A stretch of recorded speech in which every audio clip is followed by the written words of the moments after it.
Hi, my name is Edgar. I am from Barcelona. And today I'm gonna teach you how to do a very simple dish that everyone can do at home, which basically consists on a steak tartare, make this beautiful piece of meat, and we're gonna serve it on top of a cooked bone marrow. So first thing we are gonna do is to prepare the space to work. One trick that we always do in the restaurants and that you can try at home is when you have this kind of slicing boards that you're gonna have the meat is gonna be moving, you can just take a simple tissue paper, you just place it here, and we're gonna add a little bit of water.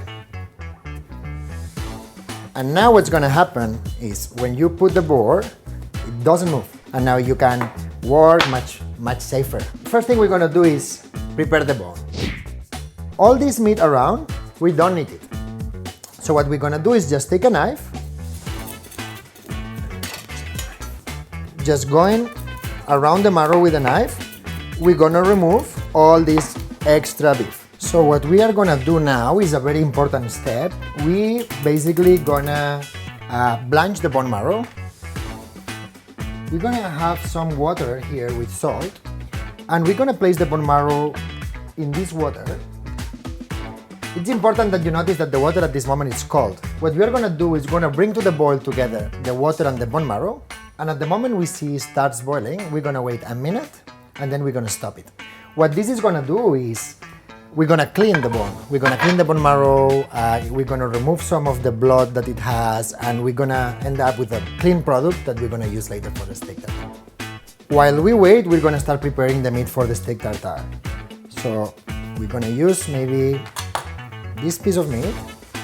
And then we're gonna first do slices. Let's try to do equal slices, similar thickness. You see I'm trying to make them similar size. That's gonna help us later to have a nice looking steak tartare. Now with each of these slices, we're gonna do strips.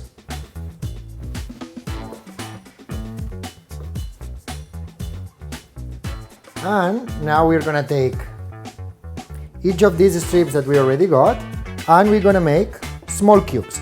The size of the cubes, if you want steak tartare cut bigger or you want steak tartare cut smaller, that's totally up to personal preference. So one thing you need to consider when you're doing a dish where your main ingredient is gonna be raw, it's obviously the quality and where is this meat coming from. No? In this case, we're using a tenderloin from Wagyu, but you can use any other meat which it's been stored and it's been processed properly.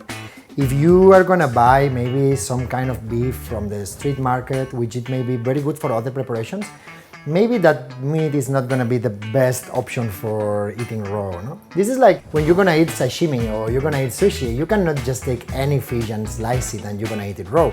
You're gonna search something that from the fisherman to your kitchen, everyone in the process knew that that dish may be eaten raw. So same here, we need to make sure all the logistics apply to this beef from the farmer to our home were safe. Just check your source. Make sure you buy these from someone who you trust and you know their cleaning standards and everything. It's fine. No? So now that we're finishing the meat, we're gonna go get the bone because the water now it start boiling and it only has to be 1 minute there. You see all this here? This was on the bone marrow. This is why we're doing this. We want to remove all this dirty and blood that we don't want later on the dish. Now we're gonna cool it down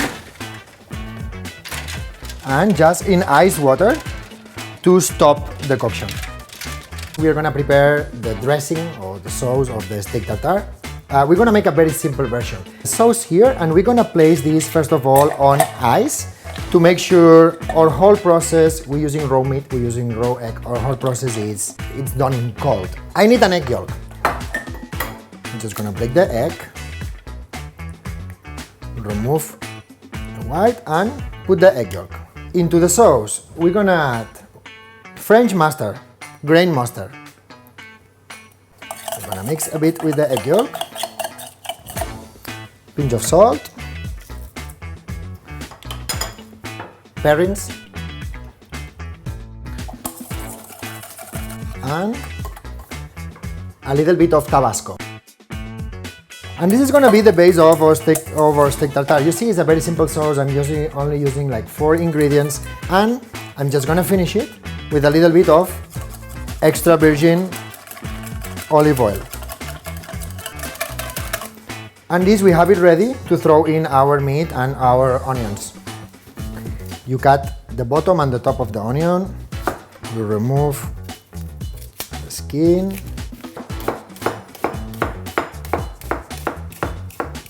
Now I'm gonna do some cuts this way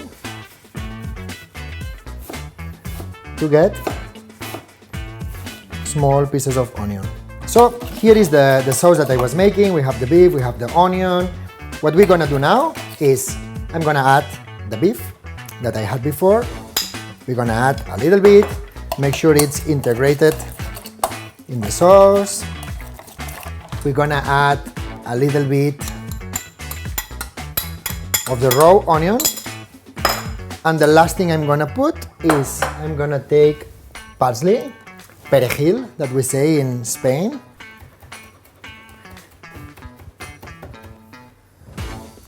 And we finish it. We got the parsley.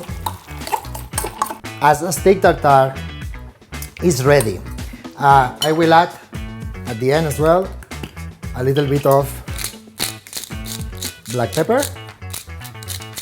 This will be a classic steak tartare, ready to eat with some toast, but we're serving it with the bone marrow, so let's go get the bone marrow. Take the bone marrow, add a bit of salt to both of them, black pepper, and I will add a little bit of extra virgin olive oil. I'm gonna take baking paper and we're gonna pan fry this. We just need this. This is gonna avoid the bone marrow to stick to the pan. Doesn't matter which type of pan you use. You can use any pan as long as you use that. If you have a non-sticky pan, then you don't need this. So now we have this pan at medium heat. We don't want it so hot, but hot enough to, you see, to cook the bone marrow. We're gonna roast this here for about 3 to 5 minutes, and that's gonna be ready. So now we're gonna do our final step. We already have the steak tartare, we have the bone marrow, we chop a little bit of spring onion to give some color on the top. Take pieces of the bone marrow, and we're gonna continue with, and the steak tartare I'm gonna put on top